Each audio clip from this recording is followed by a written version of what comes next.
Charlotte, can you tell me a little bit about yourself and what originally motivated you to pursue a future in STEM? I'm interested in STEM is genetics and medicine. That's what really interests me. And so I'm not exactly sure if there's like one specific moment necessarily that like encouraged me to get into STEM, but it was more of like a combination of like experiences. Like it started with my eighth grade year. There was supposed to be a genetics unit, but then COVID hit, and I was like, oh, I was really looking forward to that. And then there was a class at my high school that was biomed classes that was offered, and I was like, oh, well, maybe I'll take this. It might be like that genetics unit that I missed. That might be fun. And I started taking that, and it's been so much fun. We've gotten to do a lot of hands-on like biomedical things, and I've realized that I really just love genetics, and I love all the potential it has to like cure different things and just there's so much more to be discovered that really interests me. Is there a woman in history that's really specifically inspired you, and can you tell me a little bit about her? Yeah, so I've been really inspired by Rosalind Franklin, especially because of her tie to genetics. She was the one who discovered the double helix structure of DNA, and her discoveries like really helped progress the field of genetics and like using genes for different things, studying genes. How do you think the representation of women in STEM fields has changed over the past few decades, and what factors have contributed to those changes?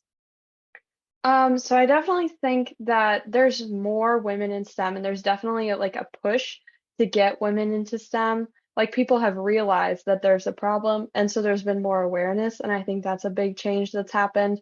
Like it's been growing, like there's more women in different fields of STEM that were male dominated. People have realized this is the problem. We need to get girls into STEM.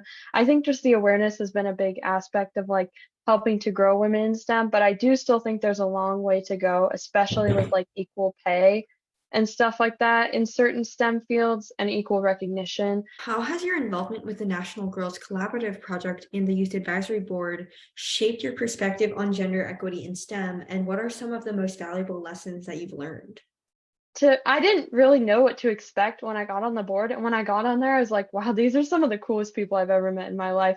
Like it's just all these girls like so passionate about so many different things. It's just such a nice and amazing community. And so I've just like learned so much about like how amazing it is to be in a community like that, where there's like people who have not necessarily the same interests as you, but like go through the same struggles and like being a woman in STEM and stuff like that. So what I've learned is I think just how important it is to have a community like that.